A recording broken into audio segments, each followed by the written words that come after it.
Okay, thank you very much, Raj, for the introduction. And of course, allow me to thank FIMM for inviting me for this panel discussion. And of course, to everyone today, the audience, thank you for coming. And my esteemed panel of experts talking about private retirement scheme.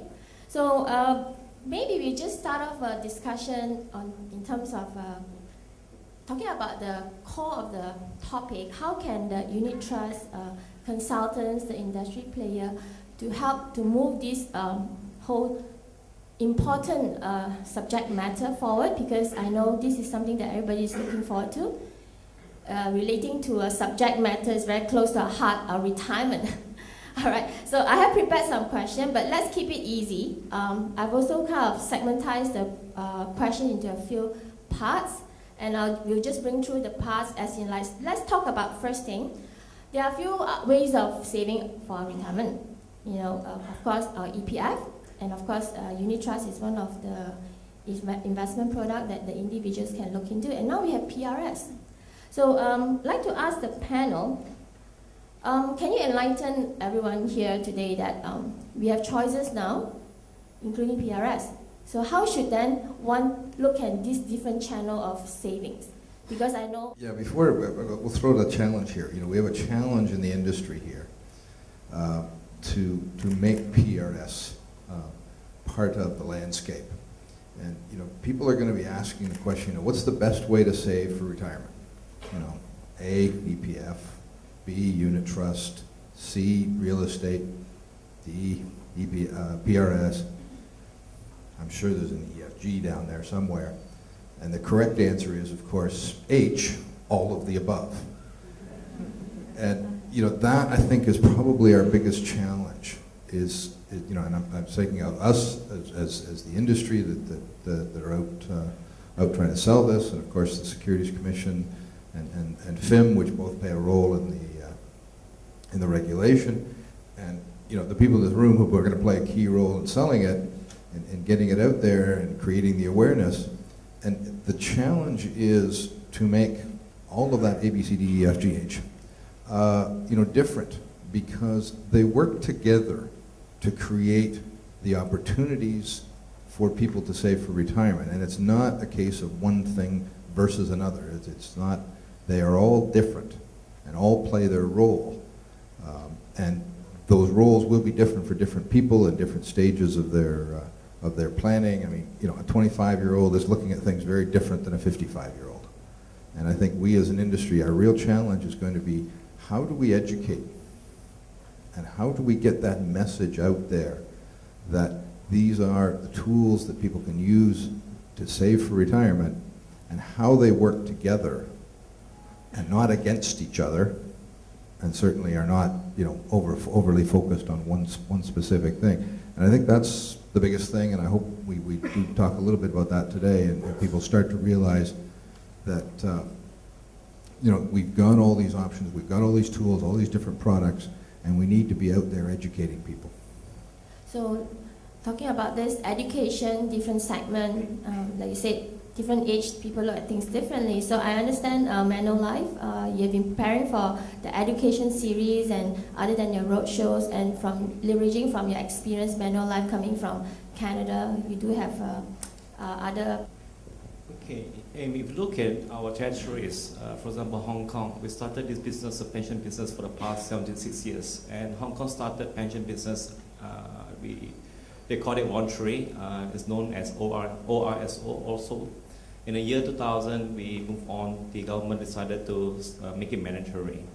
And we look at in the beginning, when the industry started voluntary, it's very extremely tough for the first few years. But over the years, employers realized that, both employer and employee realized that there's a benefit of having pension business in Hong Kong. Now, if you bring back to Malaysia, I think the first few years will be very, very difficult years, especially for provider. Is number one, we need to provide a lot of education to investment public. Where PRS comes in here is very unique here, because number one is a tax saving, and everybody knows tax relief, because I was being told by a tax consultant, you cannot say tax saving. Tax relief. You have a tax relief, it's better have something better than nothing at all. Every Malaysian should take advantage of tax relief to participate in the pension business. There are many ways that you can invest to create your retirement saving. EPF is one of them. Unit trust is one of them. Property, Campbell has said so. But bear in mind, you got to start saving a lot of money to make money. And bear in mind, currently the saving in EPS is insufficient in the eyes of public. At the age of 54, you have about 150,000 left in the account. So you need to do something. PRS is right timely for launch for us to participate. And like to hear from Huang Investment, because I know looking at all the providers, your channel of distribution, it may be like to hear from you, your channel of distribution, and how do you actually educate them? And then is there a specific target market that you like to focus first in this area? I think in terms of channel of distribution, given that PRS is supposed to be relatively lower cost in terms of attracting distributors to the game, what we in Huang has decided that we will engage our regular channels. We still engage our regular channels, which is through the banks, through our direct staff, and through our agents, through our partners on the agency side. The relative that sinks in for management, for PRS providers, is that this is a long-term business.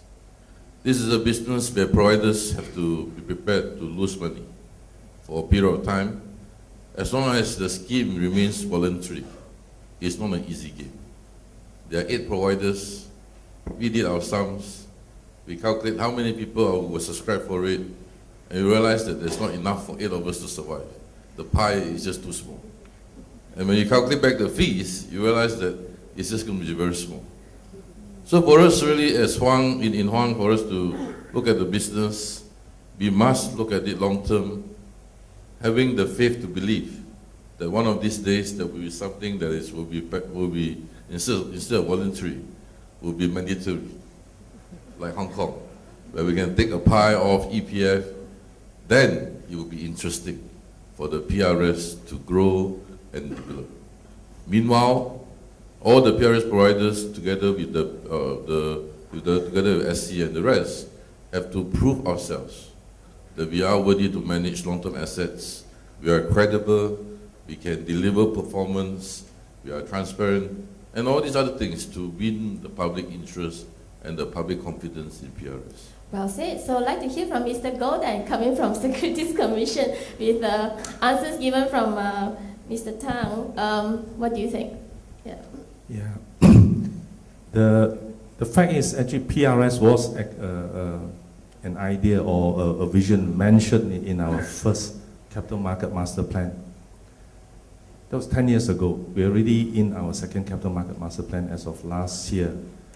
So it just proves to you how difficult it is to get this idea off the ground from all stakeholders involved, from the government, other policymakers who has a skin in the game, and coming out with the entire study as to how private retirement schemes can be actually launched. Recently, I attended a breakfast forum which was organized by the firm Ernst & Young, and I'm not promoting them. And they had the ex-minister who had, his name was Nick Sherry, and he had a good 20 over years in that particular business, starting as a person involved in the industry before taking on a political career change, and he ended up being minister running pension schemes. And his words were quite telling, and Australia indeed has a very powerful model, if you look at it. It's sitting at, the figure was given at about, was it 1.3 trillion Aussie, if I'm not wrong, in terms of asset size. Is that huge? And he said, I envy you guys in terms of where you are starting now today, and given what you have put in place in terms of the idea and the concept, it's exactly what we wish we had done from the outset. So while we may be late, coming to my point that the idea first was mooted in the first Capital Market Master Plan, and it has taken a good 10 years before we got it into the Malaysian financial landscape. We are perhaps more thankful that we have taken a leaf or two out of some of the other countries who have launched this thing, which is a very key infrastructure that has to be provided for its citizens. And we are learning from their mistakes, as it were.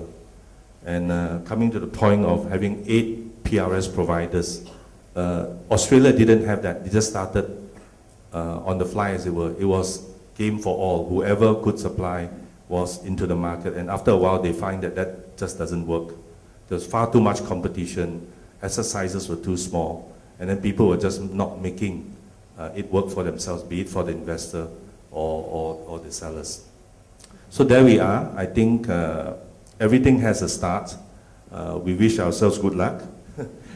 In this particular month, I think you will see some funds being launched, and we are working hard to put out there. But what is important for the audience in the main, in terms of all these unit trust agents that we're seeing in front of us, is that you do play a critical role.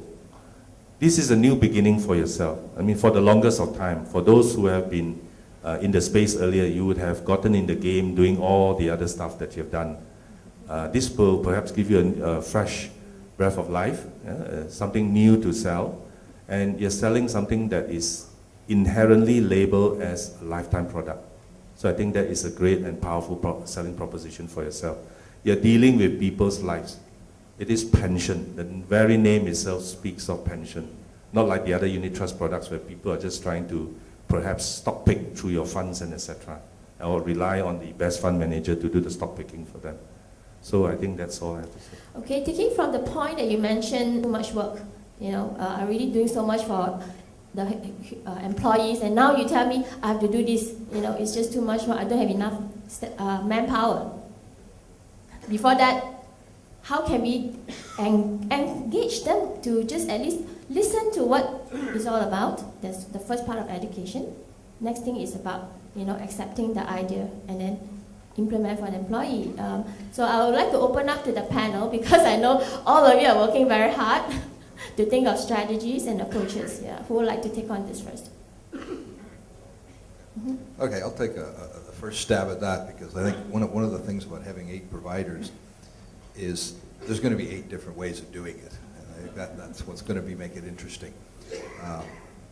This thing has been 10 years in the preparation. And what we see now is, we're faced with this distribution challenge. The product itself is well defined. It's taken best practices from around the world. Not just Australia. The group that the SC was looking at this looked at all over the world. We provided lots of examples to them about what best practices, the good ones, and the worst practices and the things that failed, and they've been incorporated into this. Now we just have to get that message out there. And what we're looking at is, the key is to get this message out to everybody. It's not, I don't think there's any one particular group or distribution channel that is going to be all and everything, and that's what's going to create our business.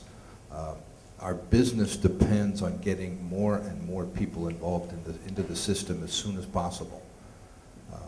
It's not about trying to go out and make one big, a few big hits and okay, we got some big groups in or whatever. It's about getting broad participation in early into the program, and that will eventually create the business for us over the long term. We are having to make investments. We prefer not to talk about losses. We talk about we're investing in the product, but it will be a number of years before we are able to make any profits out of this. And so the distribution needs to be broad. We need to get to everybody who pays taxes. 1.7 million people out there, lots of opportunity. Some of them are employees of companies, some of them are employees of large companies, some of them are employees of small companies. Some of them, many of them are self-employed. And we need to get to all of them. And we need to get to all of them through their employer, through associations, and through financial planners, through the unit trust consultants, through the insurance agents, through the banks. We need to get to them through all of those channels. And the more education we do. And we talk about education because it's not just, you can't just go out and sell. You've got to educate first. So, Mr. Campbell, can you share with us what kind of education approach will you take then? Because you mentioned there are so many channels. Taking from what Mr. Campbell has said, educating in terms of explaining what is PRS and all. And I understand some unit trust consultant here, they do the one-to-one, it may be a group. Now, what is your opinion? Because we would like people to come as many as possible and start embarking into the scheme. One-to-one can take a long time. And time cost and all, it may not be justifiable. I mean, just to give you a very brief life, the people who sell our products are all agents. And we are ranked number 2 in the pension business in Hong Kong. Of course, number 1, being Hong Kong, precisely we will go back to HSBC. So they're also the NPF provider. So being number 2, all our agents sell the pension business. Now, I think the first step is that there's no brainer. You only, once SA has approved us, let's say at the end of the month, you only have 2 months to go. 2 months to take advantage of the tax relief this year. Now, I think it's something different for you guys as an advisor. Most of the time, when we do a business insurance business, we go to B2C, one-to-one, and perhaps an advisor will approach maybe 20 personnel in any given month. PRS gives you a carrot to talk to employee today. Because of tax saving, you provide education in terms of retirement to all the employees of a company. With that, ask them to take advantage of the 3,000 tax relief for this year, and you only have 2 months to go.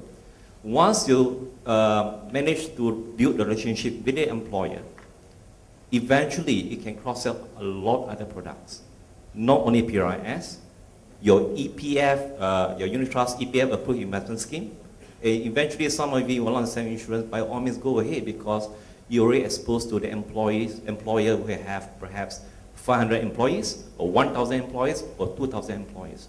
It's like one-stop shop for all your future clients. Motivated to work, and then you kind of see there's the light at the end of the tunnel. That even my boss is so concerned now that I'm saving enough for my retirement. Now that's what the research study has said. Quite a few positive note on this topic. So, any comments?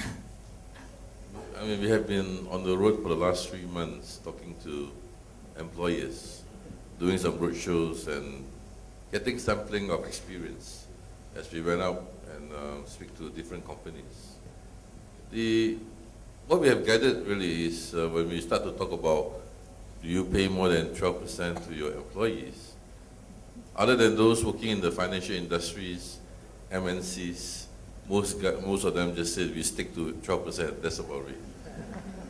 And we asked them, do you mind giving more for the purpose of retaining, for the purpose of having options to retain your top talents and whatnot, or as an encouragement to save more for the retirement of your employees?